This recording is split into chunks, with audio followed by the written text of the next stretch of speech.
Estamos empezando el curso de Soteriología 1. Es lo que vamos a aprender en estas clases.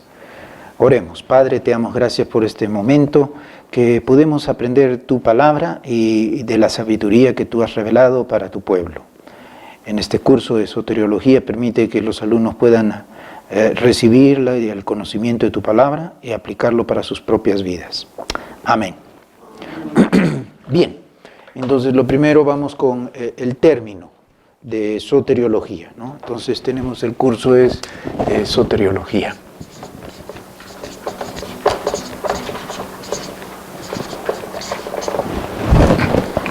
Y lo primero que aquí vemos es la etimología de la palabra.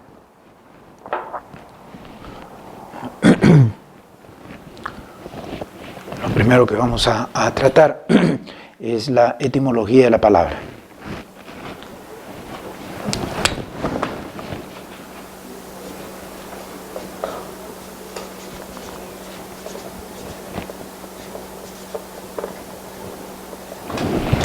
Y viene, como hemos visto, de dos términos, soter y logos.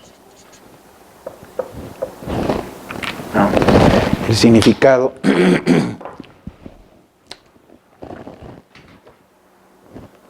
soter viene de salvación, es soter o sóteros, ¿no? Y logos, estudio o tratado.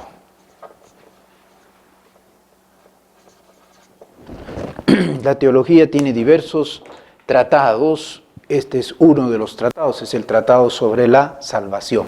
Eso es la soteriología. Bien, una vez que hemos visto la etimología, ahora vamos al desarrollo del curso. Primero, vamos a ver en el primer capítulo el origen de la salvación.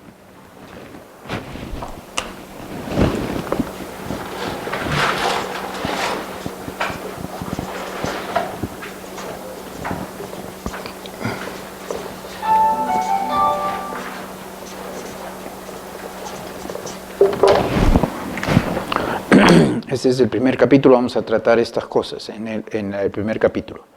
Y el primer punto A, la creación del mundo espiritual.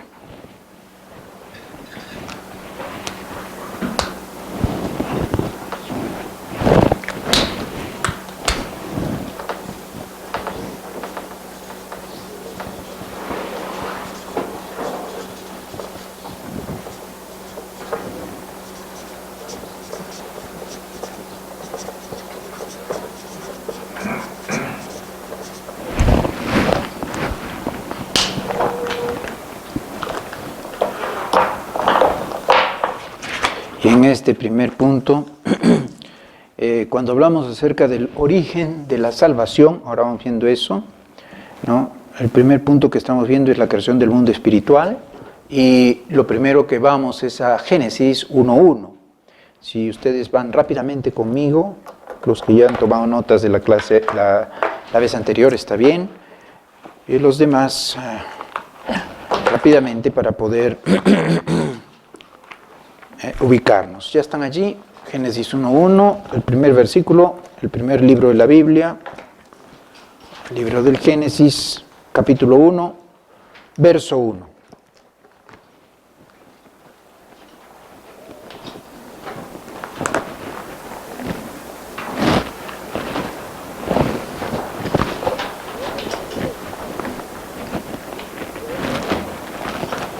Muy bien. ¿Listos para leer? 1, 2, 3. Lea. En el principio creó Dios el cielo y la tierra. Muy bien.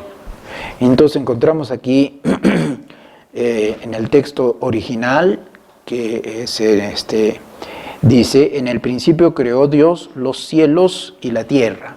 Habla los cielos en plural, porque habla de los cielos físicos y de los cielos espirituales. Entonces, cuando estamos viendo en este punto,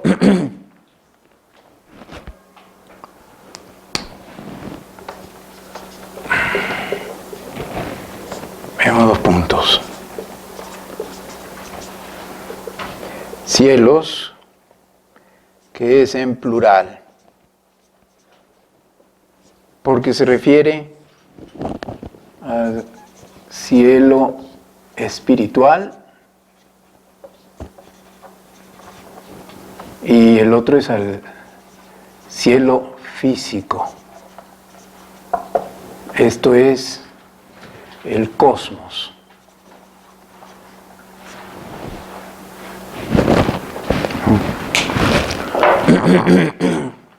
Algunos le llaman al cielo espiritual el paraíso, pero no le llamo yo el paraíso por la sencilla razón de que si decimos que es el paraíso, el cielo espiritual, se va a confundir con los pasajes donde Jesús habla acerca del Sheol, que en algunas versiones es traducido como paraíso, o el lugar en la tierra donde residían Adán y Eva antes de la caída, que también es mencionado en la Escritura como el paraíso.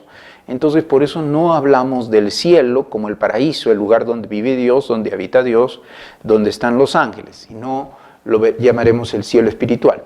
Por eso es que habla aquí de cielos en plural.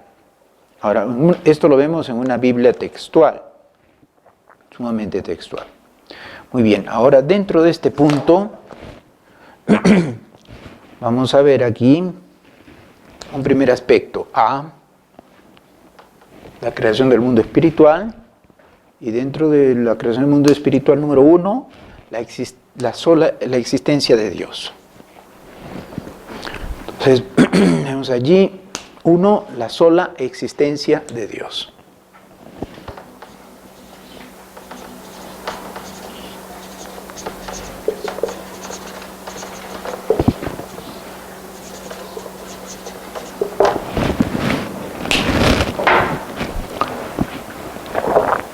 Al principio, en el origen de todo, es decir, solo tenía existencia Dios, ¿no? Solo Dios existía. Ahora, este Dios único de sola existencia es el Dios revelado por los hebreos como Yahvé. Ahora hemos explicado un poco acerca del término Yahvé y explicamos ahora brevemente, ¿no? Yahvé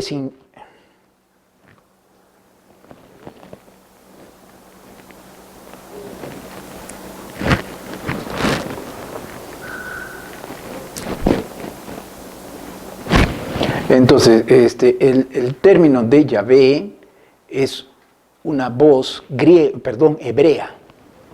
En el hebreo, en el idioma hebreo, solo existen lo que nosotros llamamos consonantes y se escribe YHV chica H y se pronuncia Yahvé en la pronunciación hebrea original, tal como lo decimos en este momento, Yahvé, ¿no?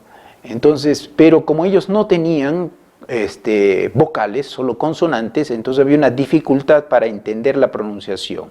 Ya para la época de Jesús, el hebreo se había perdido, solo se conservaba en la liturgia hebrea, es decir, solo los sacerdotes lo hablaban en la liturgia y después solo el sumo sacerdote pronunciaba la palabra de Dios en la fiesta de la Pascua, así que nadie más pronunciaba el nombre de Dios porque ellos, por respeto al nombre sagrado de Dios, no lo pronunciaban.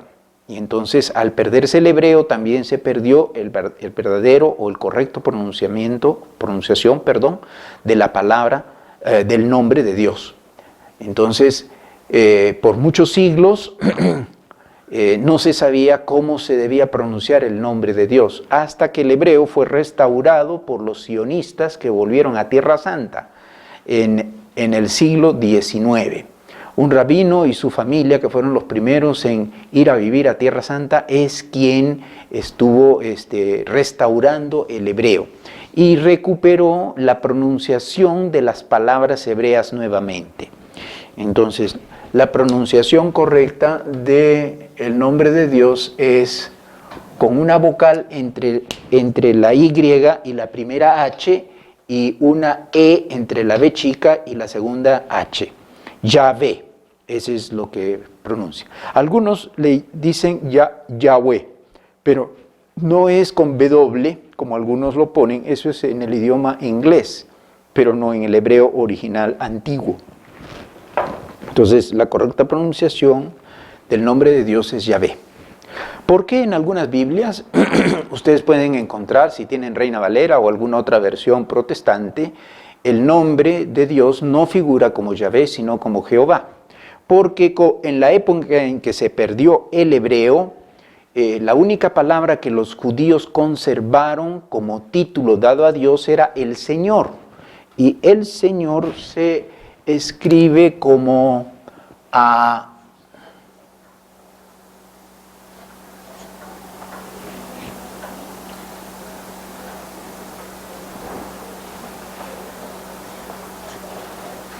no, estoy equivocándome.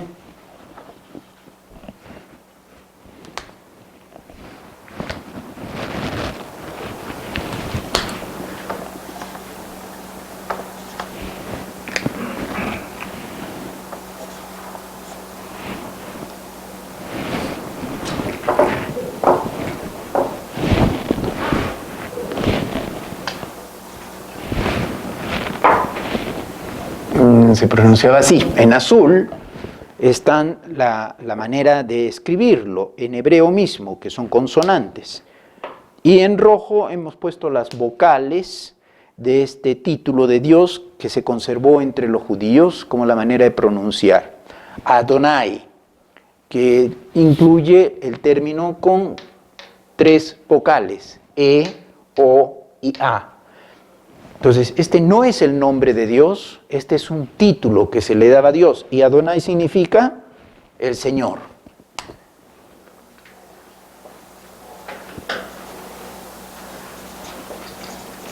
Es lo que significa Adonai, el Señor. Entonces, cuando ellos se dirigían a Dios, decían el Señor. Como estas fueron las únicas vocales que quedaron de este título de Dios, y no se sabía aquí cómo se pronunciaba el nombre de Dios, entonces lo que ellos hicieron fue transponer las vocales al nombre divino. Y es por eso que resultó, al transponer las vocales al nombre divino, resultó Jehová, que latinizado, o sea, traducido al latín, que era el idioma occidental, que se hablaba en Occidente durante más de 1000 años, ¿no?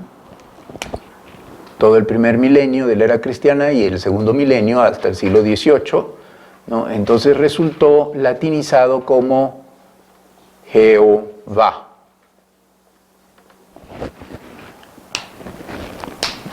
Y en especial la Iglesia latina es quien usaba este nombre. Los cristianos orientales no utilizaban el nombre de Dios, seguían diciendo Adonai, traducido el Señor, ¿no? Entonces ellos, en vez de poner el nombre de Dios cada vez que en las escrituras salía el nombre de Dios, ellos ponían el Señor, ¿no? Entonces Adonai.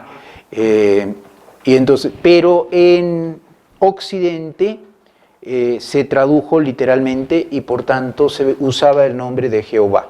Y así se usó en la Iglesia latina hasta entrado el siglo XIX, ¿no? Cuando ya reaparece el hebreo y poco a poco los biblistas católicos y los escrituristas católicos empiezan a cambiar a partir del año 1940, entre el 30, 40 y 50, empiezan a cambiar en los diversos textos, en las escrituras en la Biblia, el término latino de Jehová por el término correcto de Yahvé, cuando ya se recupera el hebreo, porque antes de que no se recuperara, por supuesto, no se tenía eso. Y entonces así es como queda entre los católicos el adoptar el nombre correcto en su pronunciación correcta y en su escritura correcta.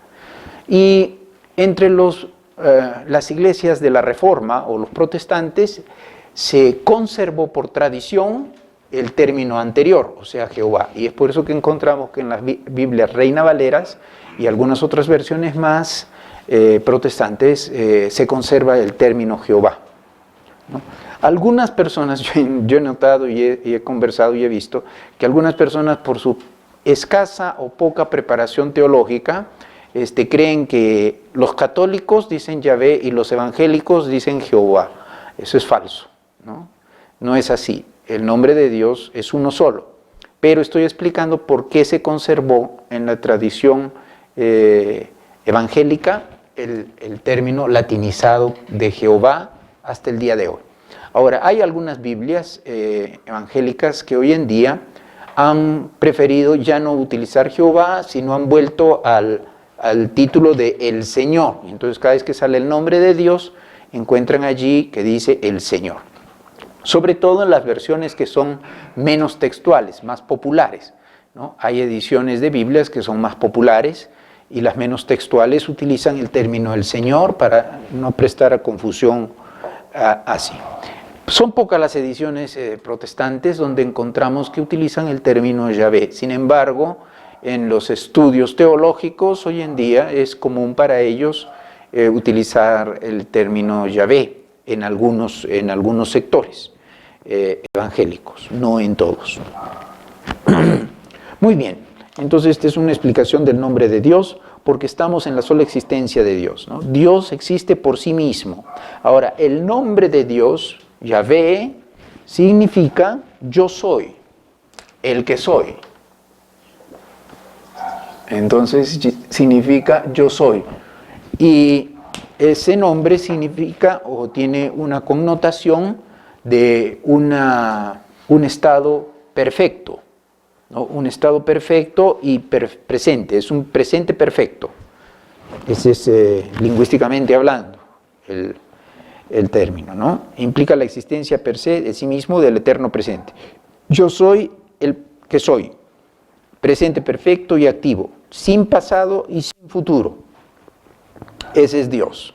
Entonces, en su nombre Dios mismo revela su esencia. Él es el de siempre. Ahora, nosotros encontramos esa revelación del nombre divino en Éxodo, que es la primera revelación que tenemos, ¿no? Vengan conmigo al Éxodo capítulo 3, y allí en la revelación de Dios a Moisés encontramos el nombre que Dios le da. Éxodo 3, 13 y seguidos. Contestó Moisés a Dios: si voy a los israelitas y les digo, el Dios de vuestros padres me ha enviado a vosotros, cuando me pregunten cuál es su nombre, ¿qué les responderé? Dios dijo a Moisés: yo soy el que soy. Y añadió: así dirás a los israelitas, yo soy, me ha enviado a vosotros.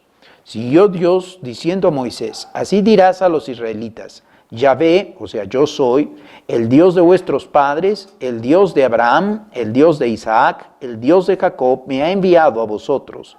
Este es mi nombre para siempre, por él seré invocado de generación en generación.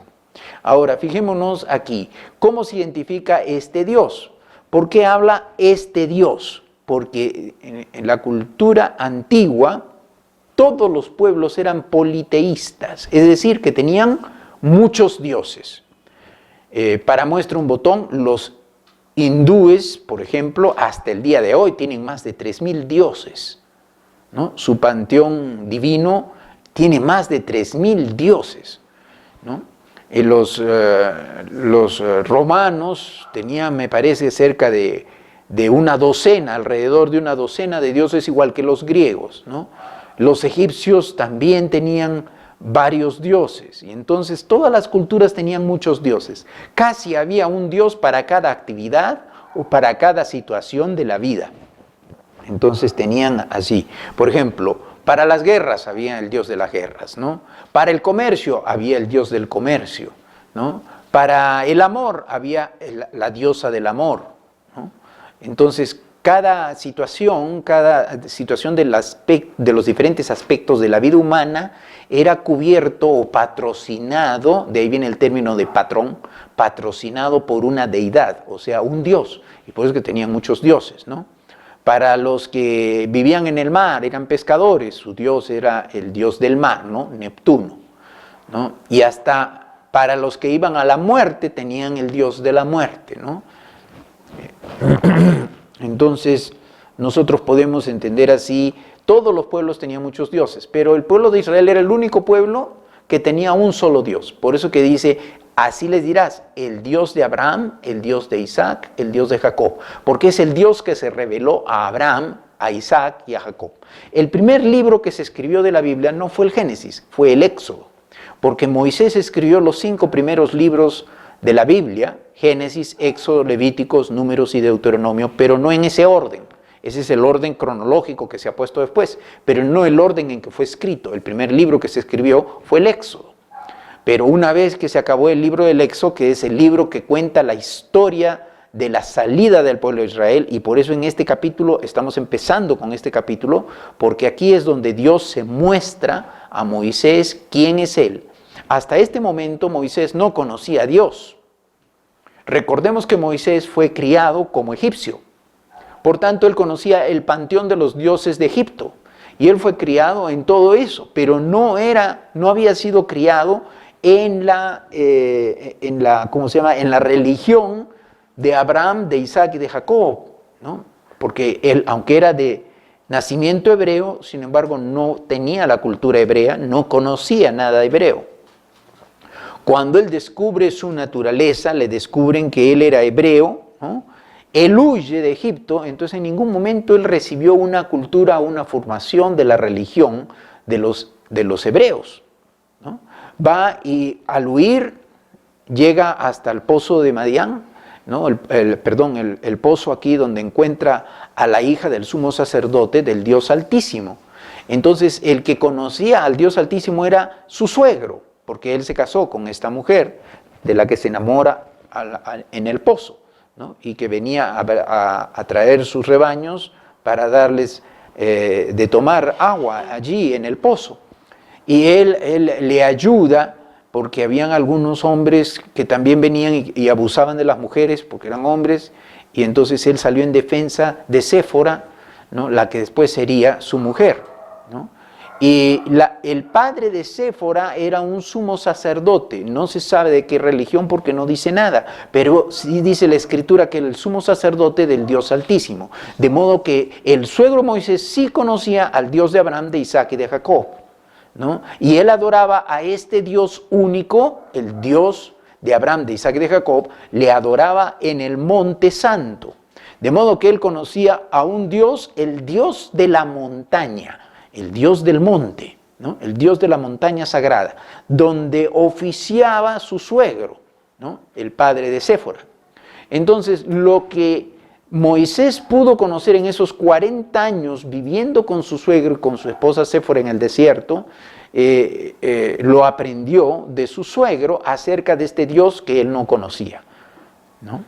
Pero cuando Dios se muestra, él no hereda una religión. Cuando Dios se muestra a Moisés, le dice, yo soy el Dios de Abraham, de Isaac y de Jacob, ¿no? Entonces, esa es la identidad especial del pueblo hebreo, ¿no? Es el único pueblo que se revela a Abraham y a su hijo Isaac y al nieto de Abraham, Jacob, ¿no? Y todo el pueblo hebreo desciende de ellos, de Jacob, ¿no? Las 12 tribus. Este es mi nombre para siempre, ¿no?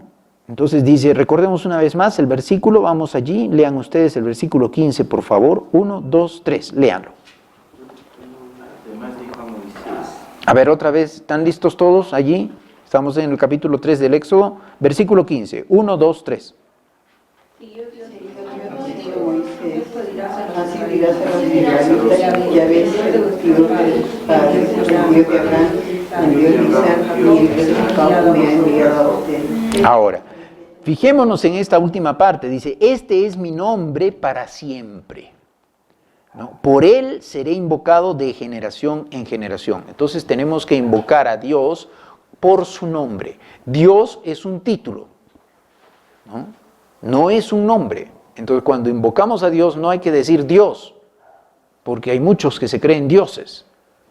Es un nombre, tiene un nombre, ¿no? Invocamos por eso en el nombre del Dios Altísimo, que ya es revelado a Moisés. Su nombre es el Yo Soy, o Yahvé, ¿no? Entonces, esa es la invocación del nombre de Dios, ¿no? Y como nosotros somos del nuevo pacto, cristianos, en Cristo Jesús, su Hijo amado, el que ha sido revelado como su Hijo amado, la segunda persona de la deidad, que es Jesucristo, entonces invocamos también a Dios en el nombre de Jesucristo.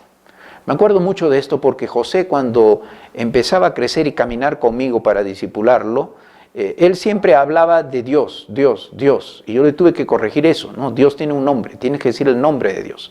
Él no se había acostumbrado a decir el nombre, o Yahvé, o Jesús, sino que decía Dios, ¿no? Y eso es un error, porque dioses hay muchos, ¿no? Es más, todos los demonios se creen dioses. Entonces no se puede invocar a Dios por el término Dios, tenemos que invocarle por su nombre.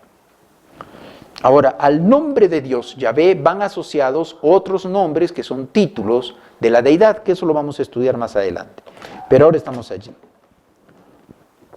Número 2. Ahora pasemos al número 2. Entonces, número 1, la sola existencia de Dios. Ahora pasamos al número 2. Y aquí continuamos donde nos habíamos quedado. La suficiencia de Dios. La suficiencia de Dios.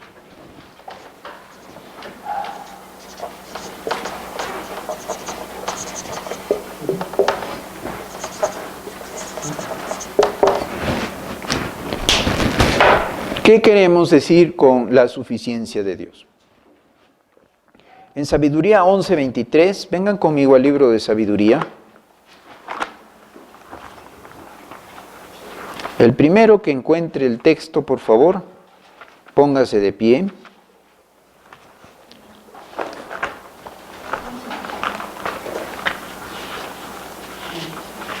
Once 23 y lea.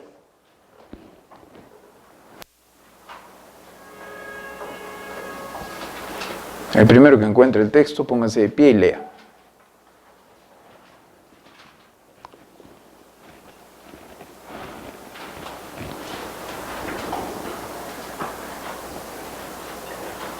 ¿Nadie lo encontró? Hermano, tienen que volverse hábiles con las escrituras. Viniendo acá van a aprender, pero tienen que practicar en sus casas.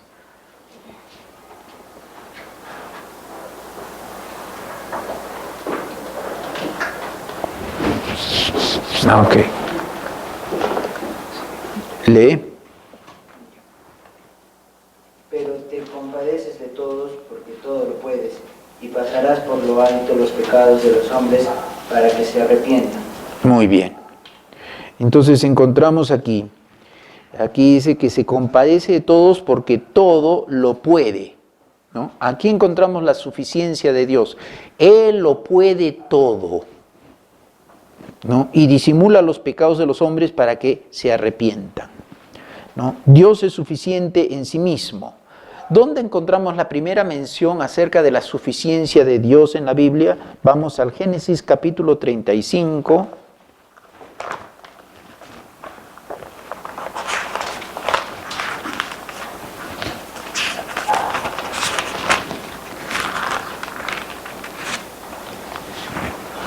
Versículo 11. La persona que lo encuentre, póngase de pie y lea.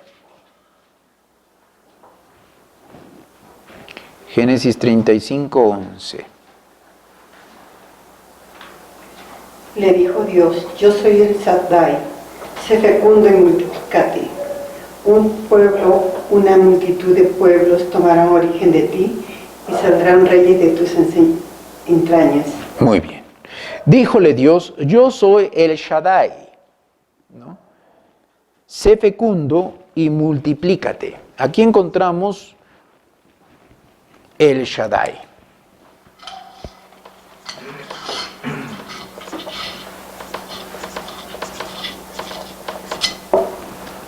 Este es un título de Dios, el Shaddai.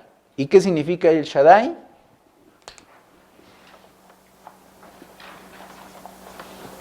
El todo suficiente.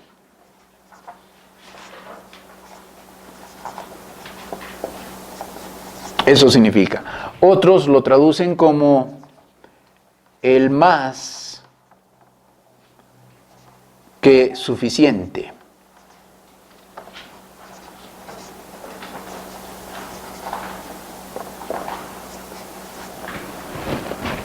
Otros lo traducen más simplemente como el Todopoderoso.